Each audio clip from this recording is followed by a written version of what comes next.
Jadi cara yang mau pakai pertapat tuh pertama begini. Itu balik lagi deh. Itu semua kepala. Ya.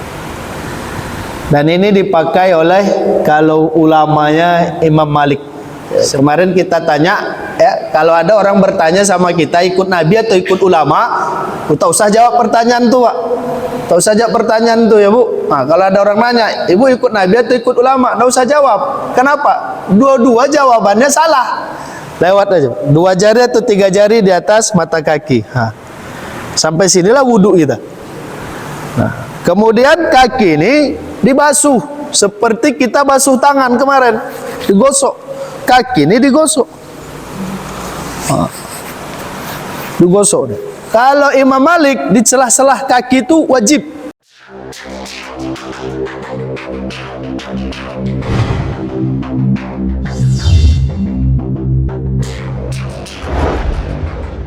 Na'udzu billahi as-sami'il 'alim minasy syaithanir rajim.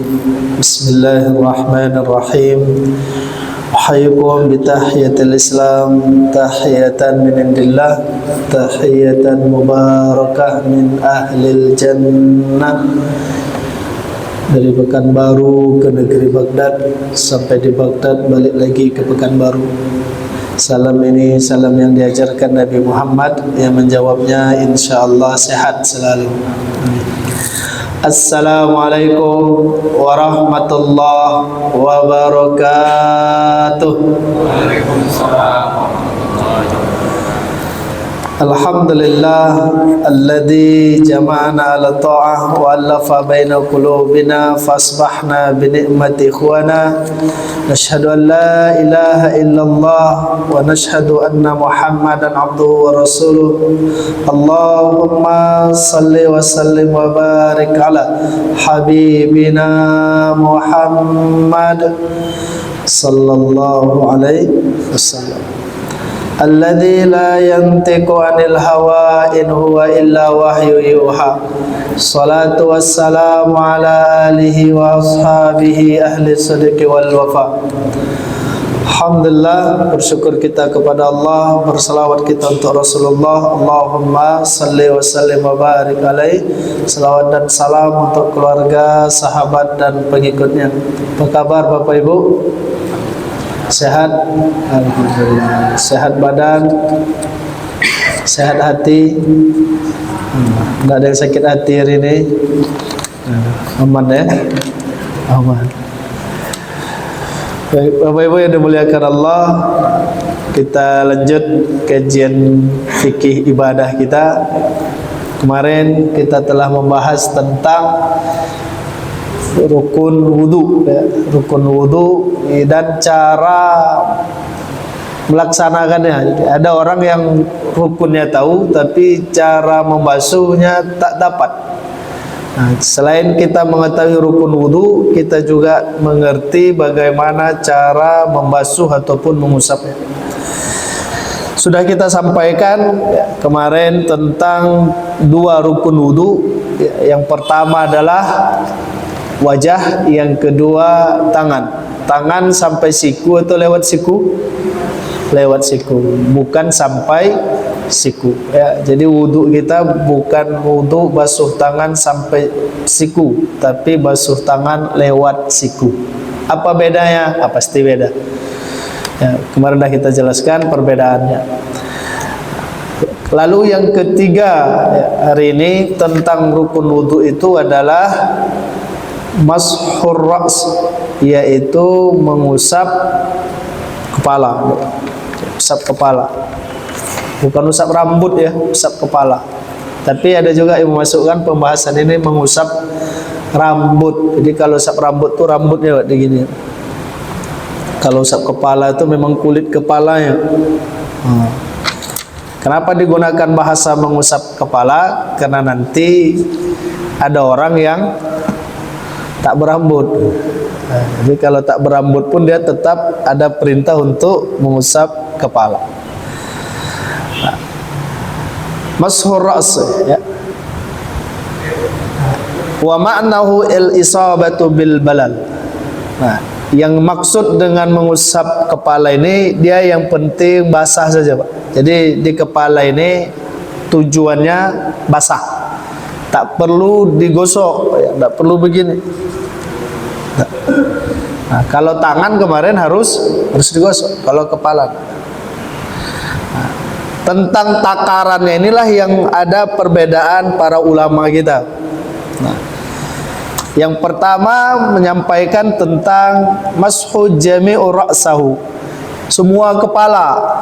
Ya, semua kepala inilah yang harus dibasuh ketika berwudu semuanya. Nah, mulainya dari depan, berakhirnya dari belakang. Nah, kemudian balik lagi ke depan. Nah, jadi cara yang mau pakai pendapat tuh pertama begini. Nah, itu balik lagi dia. Nah, itu semua kepala. Ya. Dan ini dipakai oleh kalau ulamanya Imam Malik, semua kepala. Jadi ulama kita sepakat tentang kepala ini rukun wudu, harus dibasuh, ya, harus diusap. Hanya berbeda tentang ukurannya. Haruskah semuanya atau sebagiannya? Nah, kata Imam Malik semuanya, jami'a ra'sahu, semua kepalanya. Itu Imam Malik. Kata Imam Ahmad bin Hanbal, semua kepalanya, summa udhunaihi, dan telinganya. Jadi ada model orang wudu ya begini.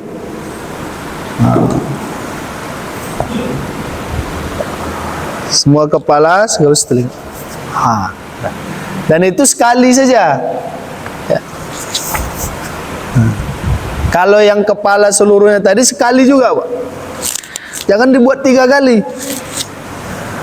Nah, habis air masjid. Sekali.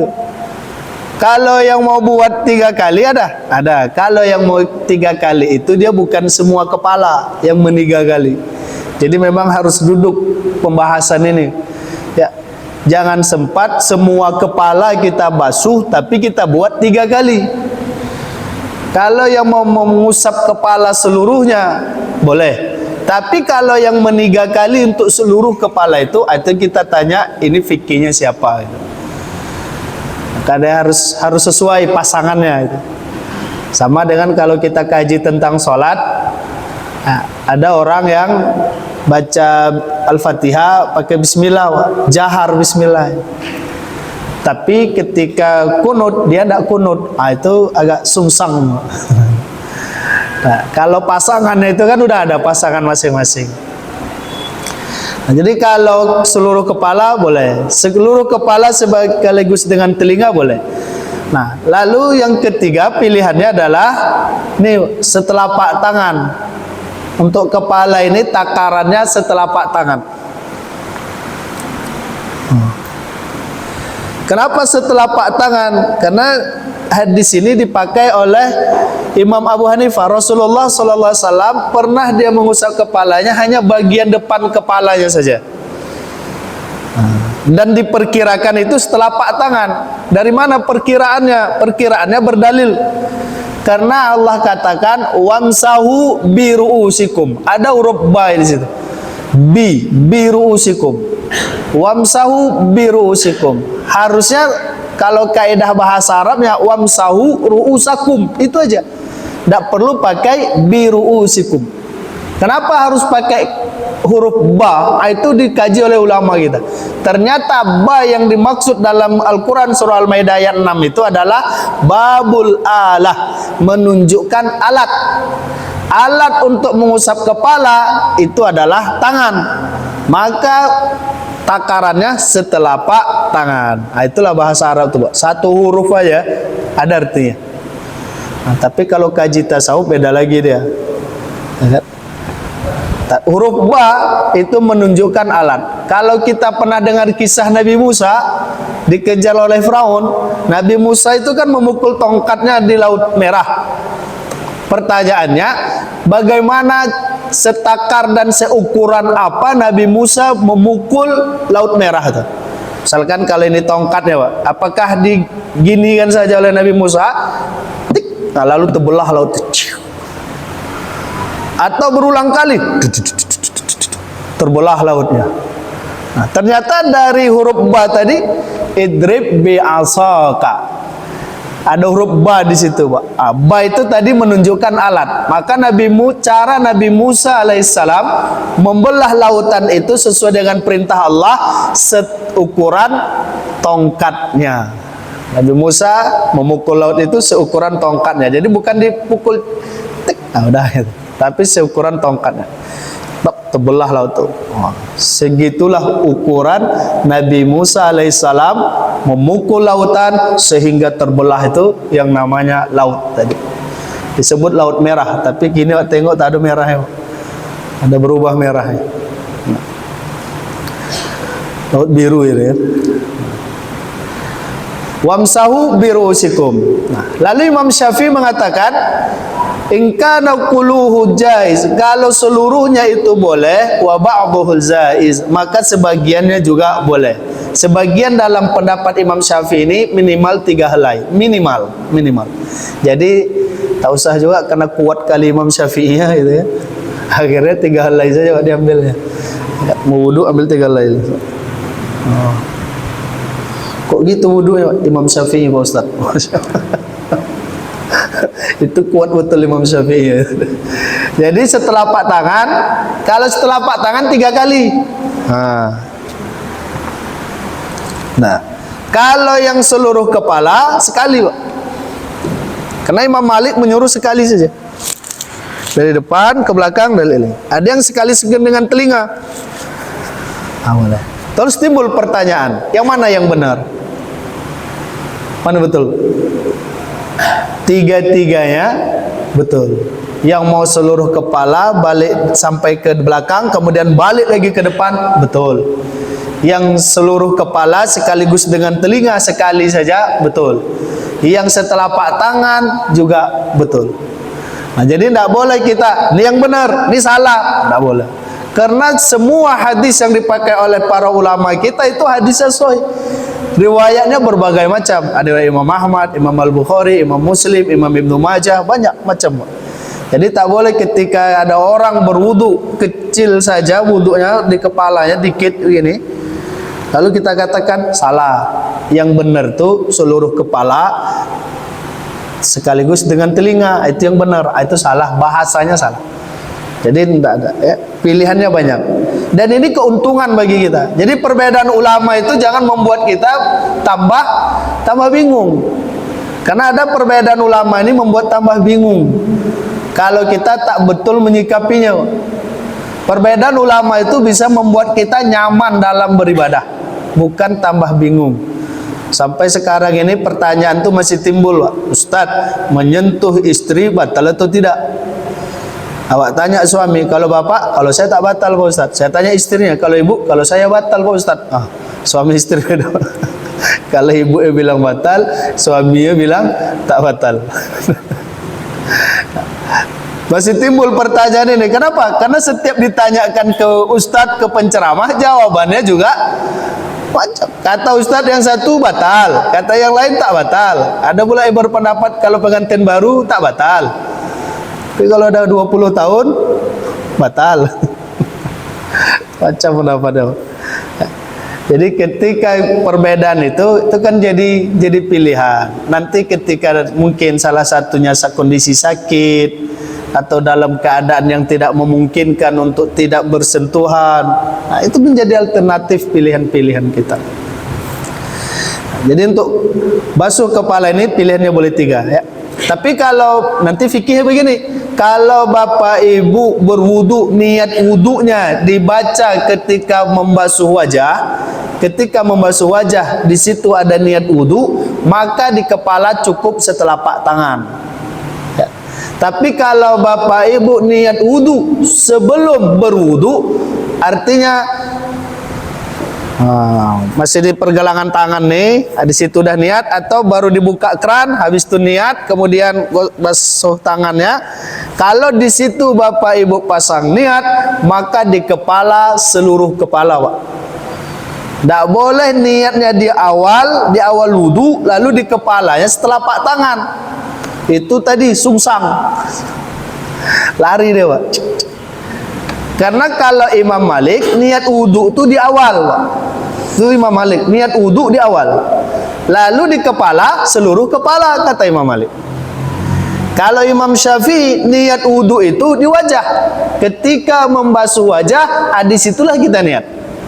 Jadi kalau prakteknya itu udah kumur-kumur, udah hidung, nah air tumpah ke tangan. Kalau di situ tidak ada WC, kita baca nawaitu wudu'a li rafil hadasi asghari fardhan lillahi ta'ala. Ketika tangan kita letak ke wajah, tuk, sambil membasuhnya, di situ hati kita berkata, sengajaku berwudu menghilangkan hadas kecil karena Allah. Nah, itu niat wudu cara Imam Syafi'i. Lalu di kepalanya bagaimana? Di kepalanya setelapak tangan atau 3 helai. Nah, kalau niat wudunya Imam Malik sebelum wudu, di kepalanya bagaimana? Di kepalanya seluruh kepala. Nah, jadi jangan sungsang, jangan sungsang, supaya tertib wudu kita nih. Terus pertanyaannya, kalau sungsang gimana Pak Ustadz? Boleh enggak? Nah, nanti tengok ya catatannya di akhirat nanti, ada enggak tuh nilai ya gitu ya. Tapi biar aman, biar aman. Ini kita kalau bisa ambil jalur aman aja beribadah nih, Pak. Nah, jadi bahasanya bukan yang penting wudu Pak Ustadz, bukan. Nah, yang penting wudu itu ketika kita mendidik anak untuk baru-baru mau wudu atau baru-baru beribadah, bahasanya boleh begitu. Yang penting kau wudu. Nah, gimana cara wudu ya? Yang penting kau wudu aja lah. Nah, terbalik-balik dia cara wudunya tak ada masalah. Tapi kalau kita jangan, Pak. Ketika kita berwudu harus tertib dia sesuai dengan kaidahnya. Ya. Nah, jadi fikihnya tadi, kalau mau usap sebagian kepala, niatnya di mana? Niatnya ketika basuh wajah. Ya. Ketika mau mengusap seluruh kepala, niatnya di mana? Niatnya sebelum berwudu. Nah, cara begini nih tak ditemukan di hadis Nabi, Wak. Nabi cuma bilang kalau niat itu innamal a'malu binniat, itu aja Nabi bilang. Nabi cuma sampaikan ketika beramal niat. Amalan itu tergantung niatnya. Udah. Tak kita temukan di hadis Nabi bagaimana cara niat wudu, bagaimana cara niat sholat, terus kalau lupa niat bagaimana. Itu macam-macam tuh pembahasan. Dan ini ranahnya ijtihad ulama. Ini ranahnya ulama nih. Ya. Kalau asas syariat itu ranahnya Allah dan Rasul. Penjelasan dari syariat itu ranahnya ulama. Jadi ini tak bisa dipisah. Kemarin kita tanya, ya, kalau ada orang bertanya sama kita ikut Nabi atau ikut ulama, tak usah jawab pertanyaan tuh, Pak. Tak usah jawab pertanyaan tuh ya, Bu. Nah, kalau ada orang nanya, Ibu ikut Nabi atau ikut ulama, tak usah jawab. Kenapa? Dua-dua jawabannya salah. Kalau kita bilang saya ikut Nabi, kita tak ikut ulama berarti. Kalau tak ikut ulama, apa kemarin? Mata alai maitatil jahiliyah. Kalau kita hidup nih tak ikut ulama, mati kita mati jahiliyah, Pak. Nauzubillah. Terus kalau kita bilang saya ikut ulama, tak ikut Nabi, kafir. Jadi tak ada yang baik. Jadi kalau ada orang nanya mau ikut ulama atau ikut Nabi, tak usah dijawab pertanyaan tuh, diam aja. Kata Imam Syafi'i, diam itu adalah jawaban yang paling cerdas ketika orang bodoh bertanya. Tarkul jawab ala jahil jawab. Itu pertanyaannya tak baik. Kalau kita jawab, memang kalau kedengarannya enak, ikut Nabi, kedengarannya enak, cuma efeknya bahaya gitu. Nah, jadi ranahnya Nabi ada kan? Nah, ranahnya ulama ada, dan ini saling terkait sehingga Nabi katakan al ulama warathatul anbiya. Nah, jadi tak boleh kita menyingkirkan perannya ulama hanya fokus dalam satu peran ini. Itu nanti akan timbul masalah. Nah, itu untuk kepala ya. Yang itu rukun yang ketiga selain niat ya. Rukun yang keempat itu adalah kaki. Nah, kaki ini Bapak Ibu yang dirahmati Allah, satu ketinggalan ketika untuk di kepala itu tidak boleh jilbab ke bagi ibu-ibu ya, atau telukung itu yang di atas, bagian atas ini pakai jilbab lalu kita basahkan begini. Itu tak diizinkan. Kalau khauf atau jawrab itu boleh, kaos kaki boleh. Kita pakai kaos kaki. Ya, di kaos kaki ini ketika membasuh kaki, kaos kakinya yang kita basuh boleh. Tapi nanti cara kita praktekkan. Ya, boleh Pak. Tapi kalau di kepala jangan disamakan. Di kaki pakai kaos kaki boleh. Berarti di kepala pakai kerudung boleh. Nah, yang boleh itu kalau kaos kaki letak di kepala mungkin boleh. Tapi kalau itu kan untuk kaos kaki, jadi dia pikir karena di kaki pakai kaos kaki boleh diusap, di kepala berarti boleh juga lah pakai kerudung. Nah, itu jangan dibuat. Mungkin untuk situasi normal ini tak akan kita buat, tapi dalam kondisi sakit bisa jadi, atau dalam kondisi daerah yang dingin betul. Nah, di bukit tinggi dingin, habis itu mau tahajud kita menggigil badan. Nah, ini bisa jadi alternatif dalam kita beribadah. Kalau untuk telukung, untuk jilbab ya, atau penutup kepala bagi laki-laki, itu ketika wudhu bagian kepala, penutup kepalanya tadi yang dia basuh, yang dia usap itu tak sah, tidak boleh ya. Tapi kami ada Pak Ustaz dapat kalau Rasulullah Sallallahu Alaihi Wasallam itu mengusap surbannya, mengusap bagian surbannya. Nah, hadisnya dari Mughairah. Hadis itu dijelaskan oleh para ulama kita, bukan bagian atasnya, bukan dari atas begini. Nabi pakai surban habis itu begini, tapi dari bawahnya. Surban Nabi tetap ada, tangan Nabi masuk ke dalam. Nah, begitu caranya. Nah, itulah pentingnya penjelasan hadis ya. Waslu rijlaini ma'al ka'bain. Nah, ma'al ka'bain. Jadi di sini bahasanya ma'al ka'bain, bukan ilal ka'bain. Basuh kaki beserta siku, bukan basuh kaki beserta mata kaki, bukan basuh kaki sampai mata kaki ya. Jangan sampai mata kaki, lewatkan. Wailul lil aqabi minan nar. Karena nanti kalau kita pas-pas dalam wudhu tadi, itu bisa celaka Pak. Jadi wudhu itu jangan dipas-paskan, dia dilebihkan sedikit ya, dalam berwudhu. Wailul lil aqabi minan nar. Rasulullah mengulang bahasa itu, wailul lil aqabi minan nar. Nah, jadi bagaimana dengan kaki ini? Nah, jamaah yang dimuliakan Allah, nih teks untuk kaki Pak ya. Nah, kita bahas kaki itu lewat mata kaki kan. Ini mata kaki, dia lewat Pak di sini. Jangan sampai lutut ya. Nah, karena disuruh lewat nanti terakhir dibuat sampai lutut, itu kelewatan namanya Pak. Lewat aja, 2 jari atau 3 jari di atas mata kaki. Nah, sampai sinilah wudhu kita. Nah, kemudian kaki ini dibasuh seperti kita basuh tangan kemarin, digosok. Kaki ini digosok. Nah, digosok deh. Kalau Imam Malik di celah-celah kaki itu wajib. Gini. Ini wajib Imam Malik. Kalau Imam Syafi'i tak mesti disela, yang jelas air itu masuk ke sela-sela kaki. Nah, jadi memang ada perintahnya digosok begini. Dua-dua ya, 3 kali. Nanti cara meninggalkannya kita bahas di sunnah wudhu. Jadi jangan wudhunya begini, 1, 3, 1, 2, 3, 1, 2, 3. 1, 2, dah berangkat dia sholat. Ya Allah, itu basuh tidak, sapu tidak. Yang itu prakteknya apa tuh? Siram ya. Itu siram. Sama kalau dia wudhu gitu juga. 1, 2, 3 udah. Di wajah itu. Ya wajah itu dibasuh. Kaki itu dibasuh, jangan.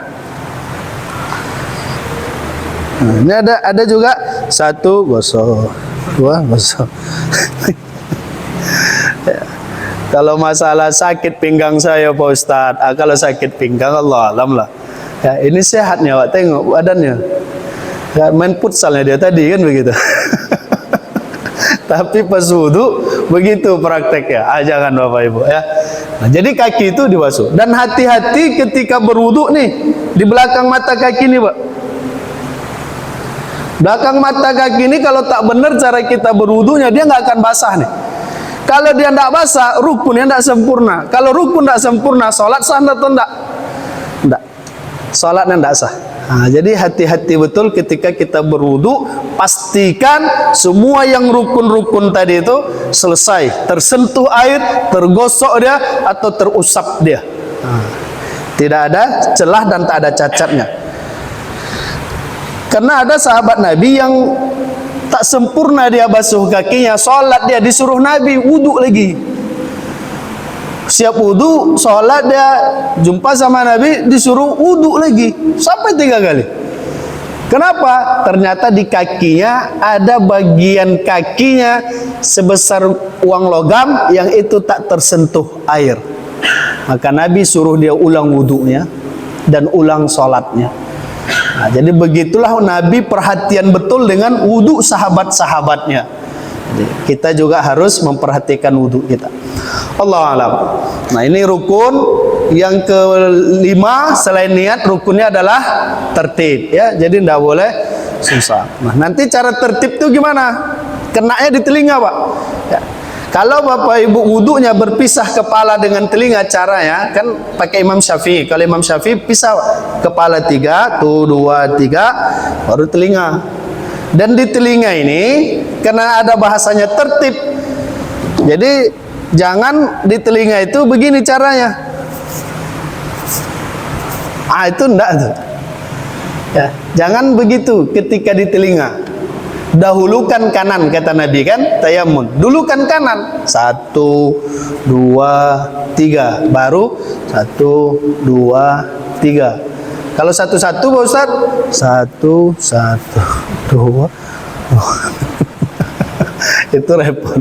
Tidak begitu. Tuntaskan yang kanan, dulukan yang kanan, selesaikan yang kanan, baru yang kiri. Sama lah kalau kita tangan. Tangan itu 1, 1 atau 1, 2, 3. Baru 2, 3. Kan begitu prakteknya kan? Bukan 1, 2, 2. Nah, jadi telinga itu pun begitu juga lah. Jangan sekali 2. 2, 3. Itu tidak tertib tuh. Dan juga jangan 1, 1, 1. Nah, tapi tuntaskan.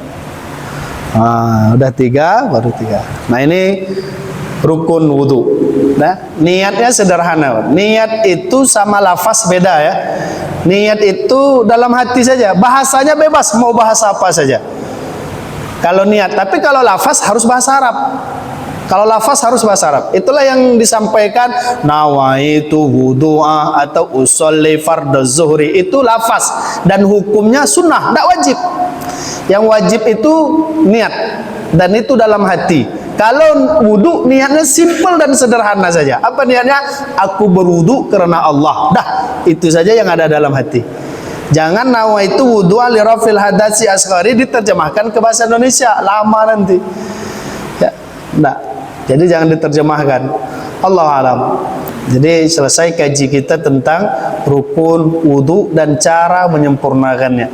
Tinggal insyaallah besok kita bahas tentang sunnah wudu ya. Bagaimana cara berwudu, kumur-kumurnya, hidungnya, kan? Terus bagaimana baca bismillahnya, dan lain sebagainya. Allah a'lam. Cukup? Pas? Alhamdulillah. Demikian kajian zuhur kita pada hari ini, Bapak Ibu yang dirahmati Allah. Insyaallah kita bertemu lagi dan sempurnakanlah wudu, karena wudu itu akan menjadi penentu sah diterima atau ditolaknya ibadah salat kita.